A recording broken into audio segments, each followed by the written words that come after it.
Voilà, ça fait déjà un moment que je voulais faire cette vidéo de remerciement, mais malgré la pandémie, nous avons été plutôt occupés par ici. Et pour ceux qui ont pu m'entendre sur Run FM tôt le matin, vous avez pu avoir un petit résumé de la situation, donc je ne vais pas m'attarder. Après quelques mois de notre appel à votre générosité en avril, je peux enfin prendre le temps de faire cette vidéo courte, on va essayer, pour vous dire un grand merci.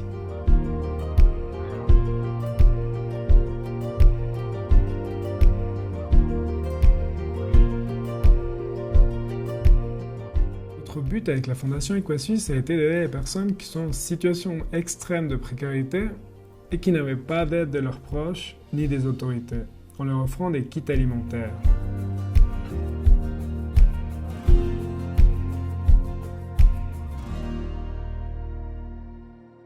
Ces personnes se trouvaient dans deux communautés, celle de Pucara et de Morales Chupa, l'une proche de Cotacachi, la ville où j'habite, et l'autre proche d'Otavalo. Pour vous situer, nous sommes au nord de l'Équateur, à 1h30 de la capitale Quito.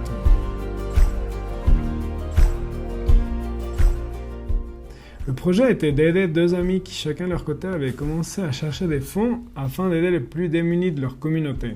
De notre côté, et grâce à votre générosité, nous avons pu récolter des fonds pour 60 kits, dont 25 destinés à Pucara et 35 à Morales Chupa.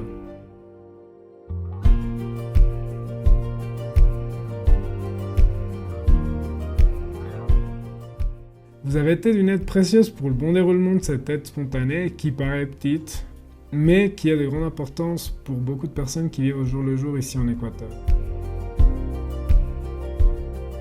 Pour ceux qui tomberaient par hasard sur la vidéo et qui ne me connaissent pas ni notre projet, je suis Samuel Vallée, valaisan, donc de Suisse, établi en Équateur depuis 2012 et la Fondation EquaSuisse naît d'une initiative personnelle qui a pris forme lors de mes premières années ici en Équateur, en voyant la nécessité de certains projets à être mis en avant et connus au niveau local, mais surtout être connus internationalement.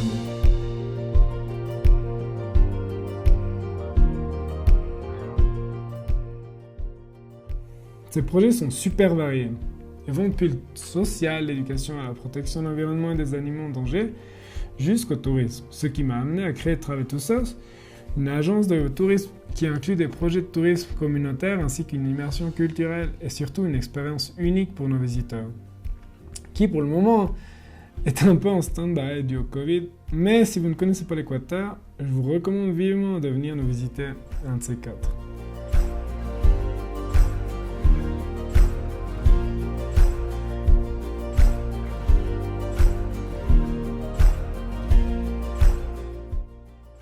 En ce moment, peut-être sur les réseaux sociaux, vous avez vu passer une courte vidéo, le générique d'un projet à venir, la cuisine de Samu, enfin Samu, puisque ici je suis pas Sam, je suis Samu, qui ne parlera pas uniquement de cuisine comme le nom le présume, mais de ses origines, de la culture autour des aliments et aussi des traditions locales et d'expériences de voyage. Premièrement ici en Amérique latine et donc en espagnol puisque c'est devenu ma langue courante depuis maintenant 8 ans. Así es.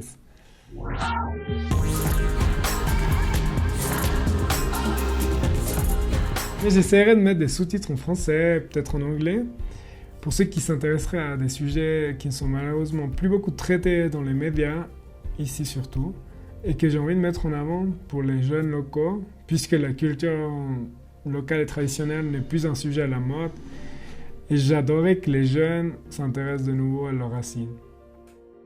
Je vous remercie encore pour votre temps et pour votre générosité. Au nom de toutes les personnes qui ont reçu ces kits et qui vous sont super reconnaissantes. À bientôt.